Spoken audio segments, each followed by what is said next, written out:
শুধু যে আমাদের লোয়ার একটা স্ট্যান্ড আছে কথা না বলে চুপচাপ করেন। এখন আর আমার কোনো কিছু দেখার নাই, যান যেটুকু দেখার আমি দেখছি, যান দৌড়ান একদম।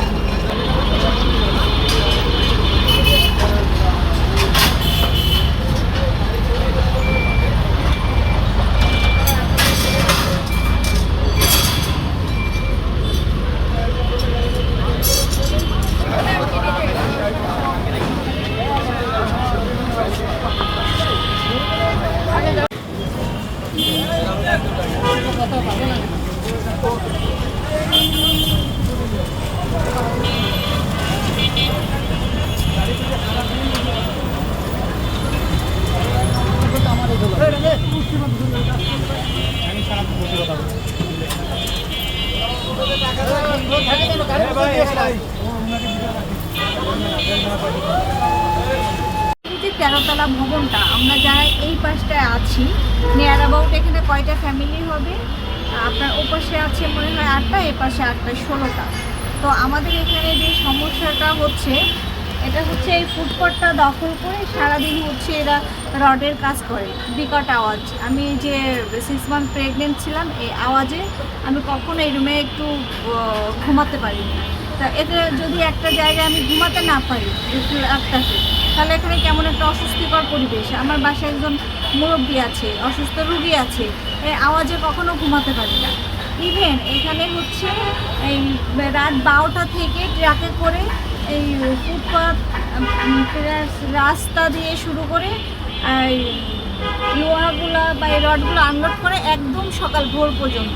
তখন যখন আনলোড করে তখন মনে হয় ওই জিনিসগুলো আমার রুমের ভিতর বা ছাদের পরে কেউ ফেলছে।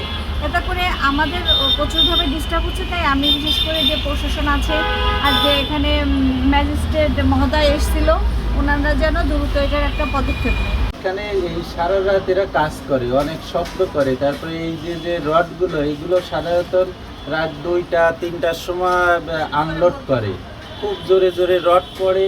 এবং এই যে ফুটপথটা দিয়ে, এই পথটা দিয়ে কখনোই হাঁটা যায় না, এই মোড়টা অনেক ভিড় থাকে, লোকজন যে ফুটপাথ দিয়ে হাঁটবে, হাঁটার কোনো উপায় থাকে না। ওরা সব কাজগুলো এখানে ফুটপাথের উপর দিয়ে করে, এটাই মেইন সমস্যা। ফুটপাথে কাজ করে আর অনেক রাত পর্যন্ত, রাত 2টা 3টার সময় এই যে এইগুলো আনলোড করে। এইটাই হলো আমাদের 2টা কমপ্লেন। এইটা সমলেই আর দোকানের ভিতরে কাজ করে করুক, টাইমলি কাজ করে করুক, এটা আমাদের কোনো সমস্যা না। বাসায় রুগী আছে, রুগী আর তারপর ছোটো বাচ্চা আছে, যে বাচ্চা আজকে NICU-তে ভর্তি, বিকালে আবার বাসায় নিয়ে আসবো। সেই সব রুগীদের অসুবিধা হচ্ছে। এই দুপুর রাত্রে রুগী এবং বাচ্চা লাফ দিয়ে ওঠে এই শব্দের কারণে। তাই আমি এই যে সিটি কর্পোরেশন এবং প্রশাসনের দৃষ্টি আকর্ষণ করছি, যাতে আইনের মধ্যে এগুলো করা যায়। আমাদের রেগুলার হচ্ছে ফুটপাতে যে অবৈধ স্থাপনা আছে, এগুলোর বিরুদ্ধে অভিযান চলছে। এই অংশ হিসেবে আজকে আমাদের অভিযান ছিল হচ্ছে আপনার গাবতলীর দিকে কল্যাণপুর, এবং হচ্ছে এখানে মিরপুরে একটা অভিযোগ ছিল প্রশিকা ভবনের মোড়ে।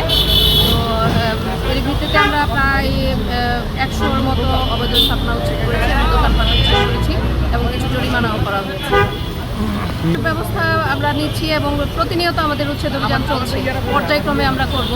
তো একই সাথে তো সব জায়গায় করা যায় না, আমাদের অনেক লজিস্টিক সাপোর্টের দরকার এবং হচ্ছে অফিসারের দরকার। সেই হিসেবে আমরা পর্যায়ক্রমে করে যাচ্ছি। অবৈধভাবে যারা আছে দখল করে, তাদেরকে বলবো আমরা, আপনারা যে যেখানেই আছেন আমাদের ঢাকা উত্তর সিটি কর্পোরেশনের ভেতর, প্রত্যেককেই আমরা পর্যায়ক্রমে উচ্ছেদ করব এবং যারাই বসবে আবারও আমরা উচ্ছেদ করব। তারা যেন কোনোভাবেই ফুটপাত